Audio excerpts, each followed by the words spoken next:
Tuhan firman-Mu ajaib, kekal meski gunung menghilang. Tiada huruf yang gagal, tak terpatahkan siasat. Hidup seperti-Mu ya Allah, lebih dari emas. Aku bersaksi kitab-Mu, kitab yang suci. Terdengarkan firman-Mu, hibur hati yang luka. Terangilah langkahku kemanapun ku pergi. Biarkanlah firman-Mu berkuasa atasku. Ubahkanku, bebaskanku, ku mau menyenangkan-Mu. Tuhan firman-Mu ajaib, kekal meski gunung. Ubah dan bebaskan aku, mau menyenangkan-Mu. Daud menyemangati Salomo dan memberi perintah-perintah kepadanya sehingga kerajaan akan maju pada zamannya. Perintah-perintah apakah yang membantu Salomo untuk melanjutkan dalam kerajaannya dan apakah ia tetap berpegang kepadanya? Bagaimana hikmat Daud muncul dalam persiapan-persiapan untuk membangun rumah Allah dan juga apa persiapan ibadah ketika rumah itu sudah didirikan?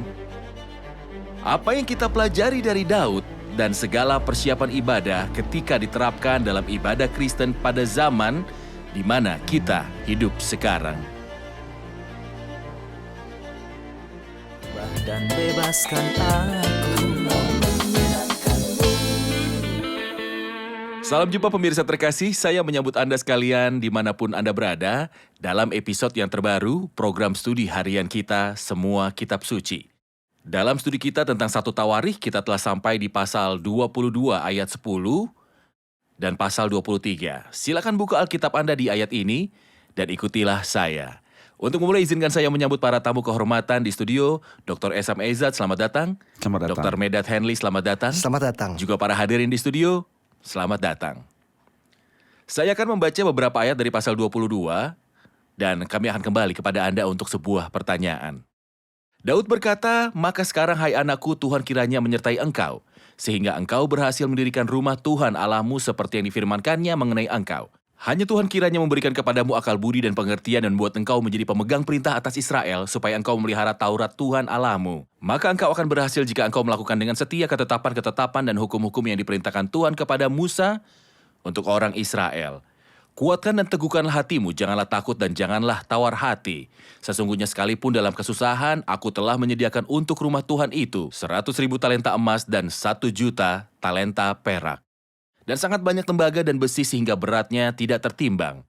Juga aku telah menyediakan kayu dan batu, tetapi baiklah engkau menambahnya lagi." Jelas Daud saat memberi instruksi kepada Salomo menentukan langkah-langkah sukses di hadapannya. Langkah-langkah sukses apakah yang ditunjukkan dalam ayat-ayat ini? Izinkan saya menjelaskan bahwa Daud dalam bagian ini menetapkan aturan-aturan yang umum untuk pelayanan kepada Tuhan pada umumnya. Bagaimana pendekatan untuk melayani Tuhan dan bagaimana menjadi sukses dalam melayani Tuhan. Ia berkata kepada putranya, "Hanya Tuhan kiranya memberikan kepadamu akal budi dan pengertian dan membuat engkau menjadi pemegang perintah atas Israel supaya engkau memelihara Taurat Tuhan Allahmu." Dasar pertama untuk suatu pelayanan yang sukses, sebuah pelayanan Tuhan yang sejati yang akan memiliki buah-buah nyata adalah orang itu memperoleh hikmat dari Tuhan dan berpegang pada hukum Allah. Rasul Paulus berkata, "Hendaklah perkataan Kristus diam dengan segala kekayaannya di antara kamu." Mustahil memiliki sebuah pelayanan yang sukses tanpa merujuk pada firman Allah. Dan saya bertanya-tanya bahwa beberapa orang menganggap diri sendiri melayani Tuhan didasarkan pada pemikiran-pemikiran mereka atau perkenanan manusia. Walaupun pelayanan ini mungkin tampak sempurna, tetapi buah-buahnya tidak ada artinya di mata Tuhan. Itu tidak ada nilainya atau artinya bagi Tuhan. Tetapi ia juga berkata, "Kuatkan dan teguhkanlah hatimu, janganlah kecut dan tawar hati." Tatkala seseorang berpegang kepada Tuhan dan firman-Nya, dan firman-Nya teguh serta diam di dalamnya dengan melimpah dan ia yakin akan penyertaan Tuhan, poin yang paling khas adalah bahwa dia akan memiliki keberanian, kekuatan, dan keberanian mengenai pekerjaan Tuhan. Akibatnya, ia mendengar suara Tuhan, "Janganlah takut sebab aku menyertai engkau. Janganlah bimbang sebab aku ini Allahmu." Ia merasa aman karena Tuhan menyertai serta menuntunnya dan memimpin langkahnya. Tetapi kita juga melihat perkataan yang indah dari seorang ayah kepada putranya. "Dalam kesusahan, aku telah menyediakan untuk rumah Tuhan itu Ketika kita melihat bahan-bahan yang Daud sediakan dan melihat situasi Daud pada waktu itu, ia adalah orang yang sangat hebat. Namun ia berbicara dengan sangat rendah hati tentang Dalam dirinya. kesusahan. Dan Tuhan sangat menghargai kerendahan hati. Seakan-akan ia sedang memberi teladan pada putranya. Berapa kaya pun engkau, apapun yang engkau lakukan bagi Tuhan, engkau harus tahu bahwa sikap hatimu yang benar adalah rendah hati di hadapan Tuhan. Dan Tuhan sungguh sangat suka akan kerendah hatian. Dan ketika kita melayani dengan kerendah hatian, merasa bahwa kita tidak layak, betapa besar buah-buahnya. Dr. Esam, tentunya perkataan ini memberikan dorongan semangat kepada Salomo. Bagaimana hal ini terlihat? Saya pikir tanpa perkataan ini, Salomo tidak akan pernah menjadi Salomo yang kita kenal. Sejauh itu, fase ketika Salomo berperilaku dengan benar adalah ketika ia melakukan segala hal yang dikatakan di sini. Dalam fase pertamanya ketika ia mengikuti perintah ini, Salomo sangat luar biasa. Tolong izinkan saya merujuk ke bagian yang Anda baca dan bagian sebelumnya, pertama sebagai sebuah prinsip. Seakan ia berkata pada Salomo, semua ini bukan perkataanku tapi perkataan Allah. Ini membuat banyak perbedaan. Baik bagi Salomo untuk mengetahui bahwa ini adalah perintah ayahnya, namun ketika Salomo tahu bahwa perintah ayahnya bukanlah sekedar dari ayahnya, tetapi perintah Tuhan, pengaruhnya akan lebih besar, khususnya Salomo dalam kemitraannya dengan Daud melihat betapa ayahnya menghormati Allah dan melihat dalam fase kehidupan saat ayahnya menghormati Allah. Bagaimanapun juga ia adalah seorang ayah yang dihormati. Hal pertama yang ia beritahukan kepadanya adalah bahwa engkau datang dengan janji Allah. Engkau tidak datang ke sini secara kebetulan, tapi Tuhan telah memberitahu aku bahwa engkau akan lahir dan namamu adalah Salomo. Lihat dalam ayat 9, sesungguhnya seorang anak laki-laki akan lahir bagimu. Ia akan menjadi seorang yang dikaruniai keamanan. Aku akan mengaruniakan keamanan kepadanya dari segala musuhnya di sekeliling. Ia akan bernama Salomo. Jadi ia terlahir oleh sebuah janji. Dilahirkan oleh sebuah janji. Bahkan namanya juga oleh janji. Jadi engkau ada di sini bukan secara kebetulan. Engkau datang dari Allah sejak awalnya. Kedua, Allah bertanggung jawab atasnya. Sejahtera dan sentosa akan kuberikan atas Israel pada zamannya. Yang artinya Tuhan telah berjanji kepadaku. Engkau lihat betapa banyaknya perang yang aku lalui terlibat. Jika ada hal yang akan membuat Salomo takut, itu adalah perang. Tuhan telah berjanji kepadaku, engkau tidak akan menjadi orang yang akan berperang sepertiku. Tidak akan ada damai dalam zamanmu. Dan kita tahu, dalam ayat-ayat ini ketika Salomo memerintah, tidak ada disebutkan tentang musuh-musuh sama sekali. Karena sejak awal kerajaannya adalah kerajaan damai. Semua ini mendatangkan damai di dalamnya. Engkau lahir oleh janji Allah dan Allah berjanji bahwa akan ada damai di dalam zamanmu. Hal kedua yang aku akan perintahkan adalah rumah. Allah menyebut hal itu juga. Daud berkata kepada Salomo, Tuhan berkata dialah yang akan mendirikan rumah bagi namaku. Ini bagus untuk ditambahkan. Dialah yang akan menjadi anakku dan aku akan menjadi bapaknya. Aku akan mengokohkan tata kerajaannya atas Israel sampai selama-lamanya. Saya pikir perintah-perintah ini ketika Salomo mendengarnya dari seorang ayah yang bijak dan berpengalaman dan ayahnya ini telah menerima semua perintah itu dari Allah. Semua itu dijanjikan oleh Allah. Anda lihat nanti dalam ayat 12, ia berkata, Tuhan kiranya memberikan kepadamu akal budi dan pengertian. Saya percaya bahwa karena perkataan yang telah disampaikan oleh ayahnya ini, Salomo kelak meminta hal yang sama dari Tuhan tatkala Tuhan bertanya kepadanya. Ia meminta hikmat dan Salomo meminta pengertian. itu di kemudian hari, seakan-akan ia berkata kepadanya, itulah yang kamu butuhkan. Ini mengilhami Salomo bagaimana cara berurusan dengan Allah berdasarkan landasan ini atau sudut pandang ini. Karena Salomo menyebut Tuhan dengan berkata, engkau telah berjanji kepada ayahku dan beritahu dia bahwa aku akan membangun rumah itu. Jadi, aku minta untuk apa yang ayahku katakan bahwa aku perlu membangun rumah itu. Ayahku berkata bahwa aku memerlukan hikmat dan pengertian. Aku minta hikmat dan pengertian untuk membangun rumah itu. Jadi saya pikir perkataan ini ditanamkan jauh dalam hatinya dan menjadi dasar yang ia pakai dalam berurusan dengan Tuhan. Kita akan rehat dan kembali untuk bertanya kepada Anda, Dr. Medat, tentang tujuan kehidupan pada umumnya. Jika Daud hidup untuk suatu tujuan, yaitu membangun rumah Tuhan, bahkan walau bukan dia yang akan mendirikannya, jadi apakah tujuan kehidupan yang harus kita jalani? Kita akan segera kembali. Berkuasa atasku, ubahkanku, bebaskanku, ku mau menyenangkanmu. Tuhan firman-Mu ajaib, kekal seluruhnya. Ubah dan bebaskan aku, mau menyenangkanmu. Kami telah kembali pemirsa terkasih untuk menyelesaikan studi kita. Dr. Medat, sebelum rehat saya bertanya apakah tujuan kehidupan yang harus kita jalani? Kita melihat Daud yang berada dalam hubungan yang benar dengan Allah, hatinya melekat sangat erat dengan Tuhan. Saya merasa bahwa salah satu hal terpenting yang diperoleh siapapun yang memiliki hubungan yang benar dengan Allah adalah bahwa hidupnya memiliki suatu tujuan. Banyak orang mempunyai tujuan-tujuan yang ringkih bagi hidup mereka. Dan sesudah mereka mencapainya, dan menganggap bahwa mencapainya akan mendatangkan kebahagiaan serta sukacita, ternyata hanya khayalan. Namun siapapun yang hidup dalam takut akan Tuhan, hidup bagi namanya. Ia mempunyai tujuan-tujuan indah yang memberi nilai bagi hidupnya. Itulah yang kita lihat di sini. Seorang raja besar yang mempunyai segalanya dan punya banyak pencapaian, namun hatinya memiliki sebuah tujuan. Untuk menghormati Tuhan dan memuliakan Dia dengan cara yang ia kehendaki. Bukan dengan cara-cara atau pemikiran-pemikirannya sendiri.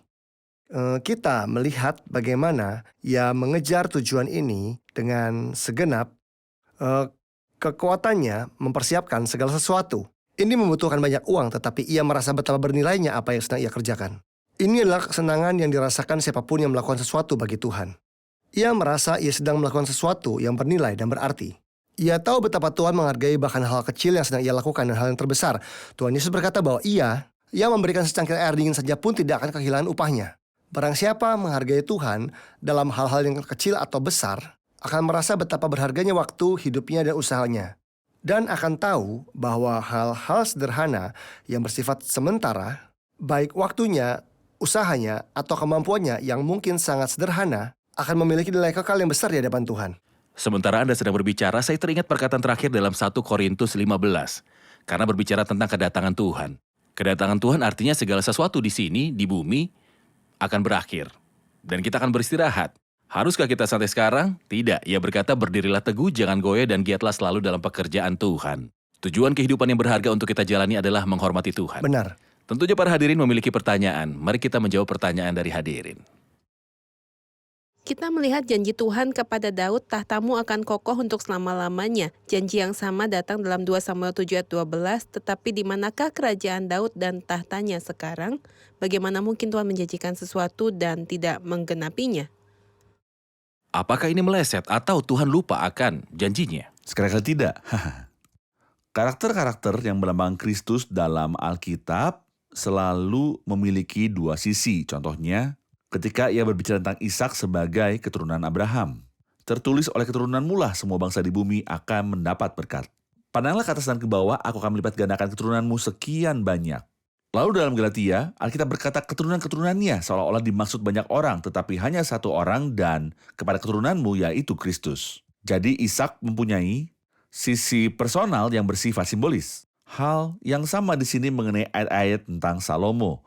Ayat-ayat tentang dia dalam kitab 1 Samuel dan kitab 2 Samuel.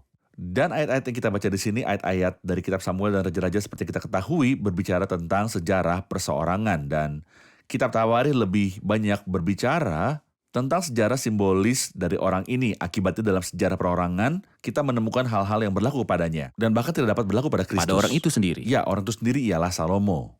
Dalam sejarah simbolis, kita menemukan hal-hal yang tidak berlaku padanya. Karena hal itu merujuk pada Kristus yang dilambangkan oleh Salomo. Dr. Esam, ini hal yang sangat penting. Mohon ulangi lagi sejarah personal dan simbolis karakter-karakter dalam 1-2 Samuel dan 1-2 Raja-Raja. Hal-hal yang berkaitan dengan mereka secara pribadi. Sejarah personal mereka yang menggambarkan aspek sejarah. Iya. Sejarah mereka disingkapkan ini menggambarkan manusia, dan manusia pun terbatas dan akan tetap demikian dalam segala hal. Namun dalam kitab 1-2 Tawarikh, hal-hal itu bersifat simbolis. Salomo adalah Merujuk simbol pada dari Kristus. Ada hal-hal yang tidak berlaku pada mereka. Dan ada hal-hal yang bisa menjadi kelemahan-kelemahan. Tapi sifat umumnya adalah bahwa ada hal-hal yang tidak berlaku pada mereka. Ini tidak sesuai. Misalnya seperti apa? Mari kita mulai dengan hal yang berlaku, misalnya jika kita mengacu pada 2 Samuel. 2 Samuel pasal 7 ayat 12. Apabila umurmu sudah genap dan engkau telah mendapat perhentian bersama-sama dengan nenek moyangmu, maka aku akan membangkitkan keturunanmu yang kemudian anak kandungmu dan aku akan mengkokohkan kerajaannya. Frasa mengkokohkan kerajaannya berlaku sebagai Salomo sebagai pribadi. Lalu, dialah yang akan mendirikan rumah bagi namaku dan aku akan mengkokohkan tahta kerajaan untuk selama-lamanya. Ini tidak berlaku pada Salomo. Selama-lamanya, Salomo ataupun manusia dimanapun tidak akan hidup selamanya. Aku akan menjadi bapaknya dan ia akan menjadi anakku.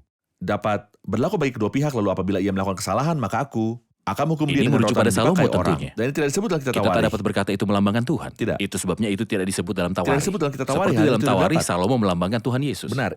Merujuk kepada siapakah ini apabila ia melakukan kesalahan? Salomo. Aku akan menghukum dia dengan rotan yang dipakai orang dan dengan pukulan yang diberikan anak manusia, tetapi kasih setiaku tidak akan hilang daripadanya. Mengapa? Karena ia tidak hanya menjadi simbol tapi juga dari keturunannya akan muncul Kristus. Seperti yang kuhilangkan daripada Saul yang telah kujauhkan dari hadapanmu. Ketika kita sampai di bagian ini dalam 1 Tawarikh 22, sesungguhnya seorang anak laki-laki akan lahir bagimu. Ia akan menjadi seorang yang dikaruniai keamanan. Aku akan menandakan keamanan kepadanya dari segala musuhnya di sekeliling. Ia akan bernama Salomo. Sejahtera dan sentosa akan kuberikan atas Israel pada zamannya. Semua ini diberlakukan pada Salomo.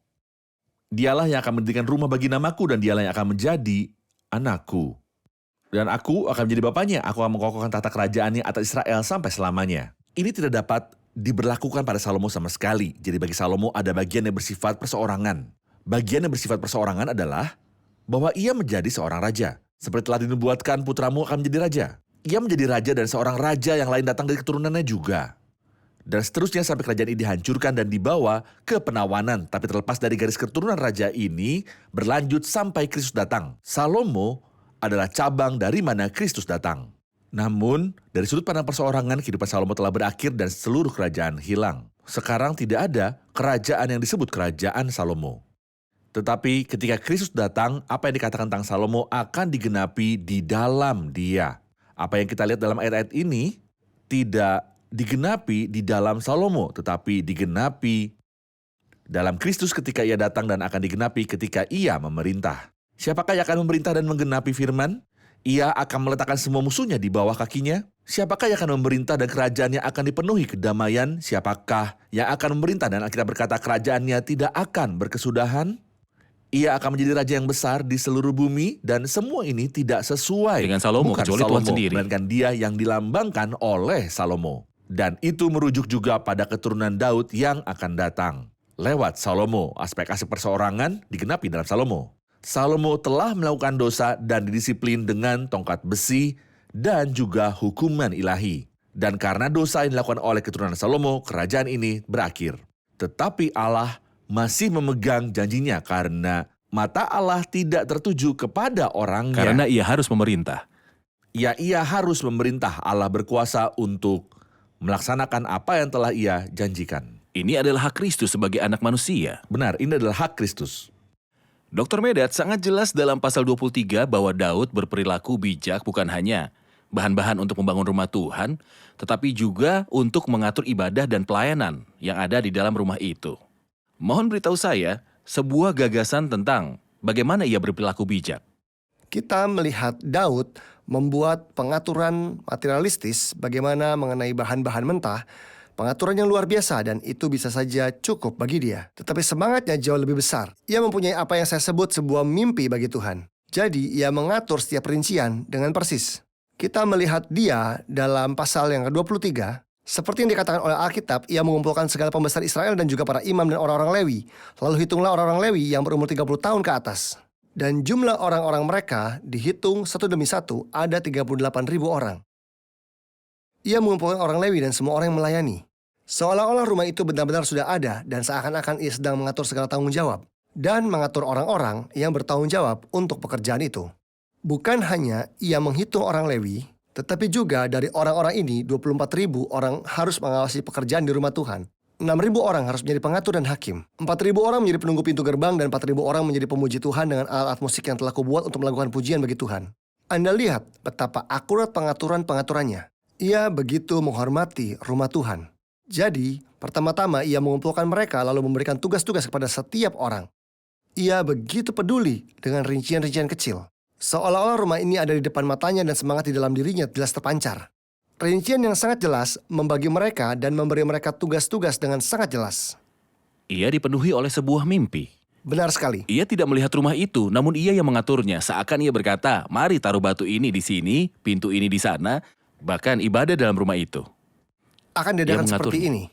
Ia mengaturnya dalam keselarasan yang luar biasa untuk mempersembahkan yang terbaik kepada Tuhan. Orang yang hatinya dipenuhi dengan Tuhan. Kita akan rehat sejenak dan kembali untuk menjawab pertanyaan dari hadirin di studio. Pemirsa terkasih, kami akan segera kembali setelah rehat. Berkuasa atasku, ubahkanku, bebaskanku, ku mau menyenangkanmu. Tuhan firman-Mu ajaib, kami seluruhnya. Ubah dan bebaskan aku, mau menyenangkanmu.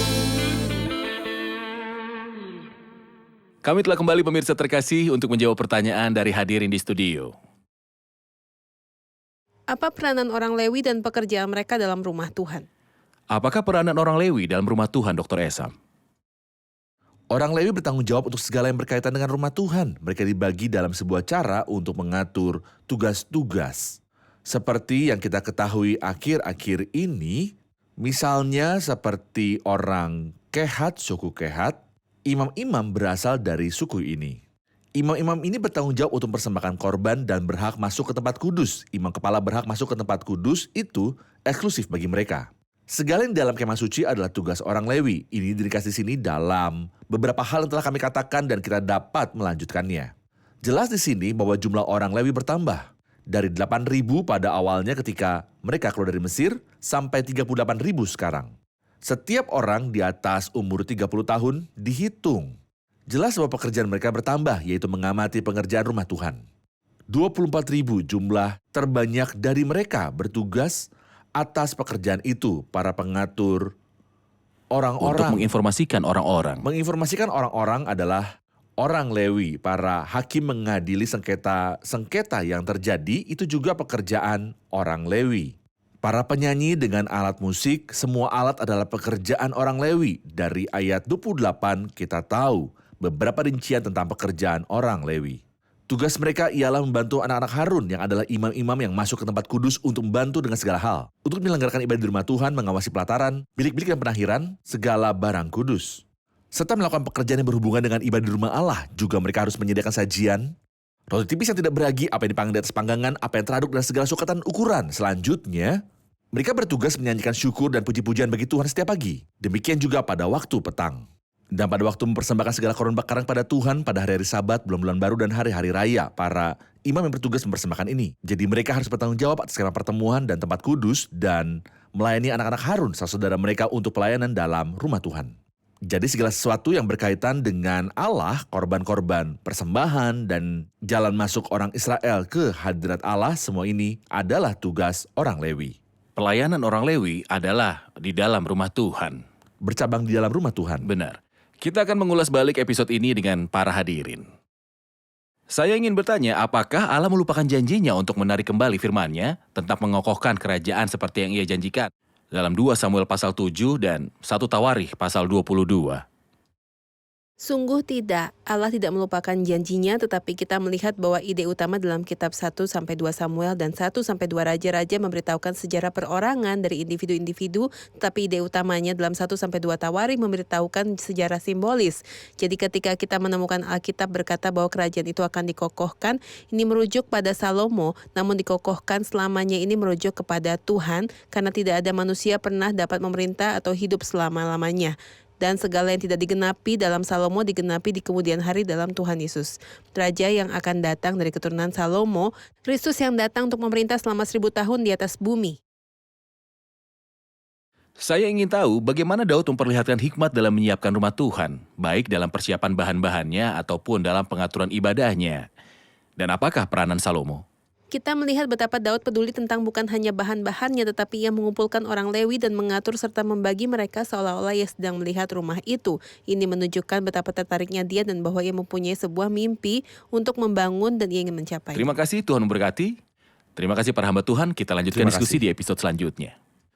Pemirsa terkasih, apa yang Allah janjikan pasti akan Ia genapi terlepas dari kegagalan manusia. Allah berjanji kepada Daud bahwa tahtanya akan kokoh selamanya dan bahwa raja harus berada pada tahta kemuliaannya. Kita semua tahu bahwa perkataan ini tidak digenapi di dalam Salomo karena Salomo hanya sekedar simbol dan manusia yang terbatas. Ia gagal dalam menyelesaikan tugas-tugasnya. Tetapi kerajaan akan datang dan Kristus Raja akan datang.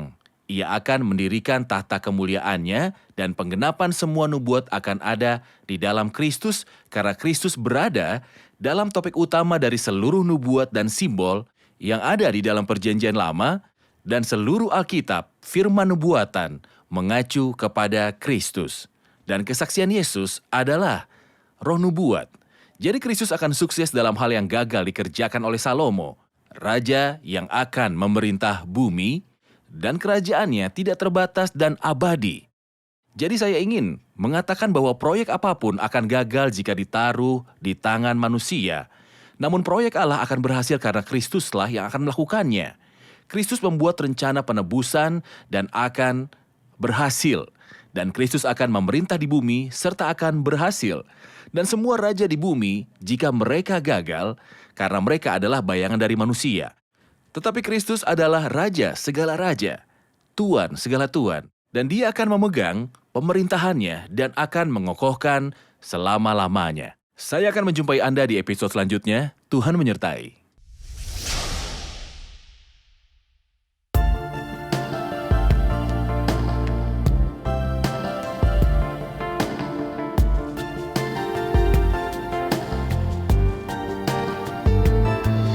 مستحق كل المجد يا يسوع مستحق كل المجد يا يسوع كل ركبة تسجد ليك واللسان يعترف بيك مستحق كل المجد يا يسوع لما نيجي نقف قدامك يا يسوع لما نيجي نقف قدامك يا يسوع كل عالي ينحني كل مهدوم يتبني لما نيجي نقف قدامك يا يسوع خلى حضورك يملى عنينا يا يسوع خلى حضورك يملى عنينا يا يسوع وهنتغير لما نشوف مجدك بوجه مكشوف خلى حضورك يملى عنينا يا يسوع وهنتغير لما نشوف مجدك بوجه مكشوف خلى حضورك يملى عنينا يا يسوع Apakah pengaturan-pengaturan Daud untuk pembangunan rumah Tuhan terbatas sampai mempersiapkan bahan-bahannya saja? Daud membuat semua pengaturan dengan para imam, orang-orang Lewi, dan para penyanyi untuk mempersiapkan ibadah yang akan diadakan di rumah yang akan dibangun Salomo. Apakah yang kita pelajari dari hal ini dalam terang Perjanjian Baru? Daud belajar dari kesalahannya dan tidak bergantung pada orang-orang seperti yang ia lakukan sebelumnya. Bagaimana tampaknya hal ini?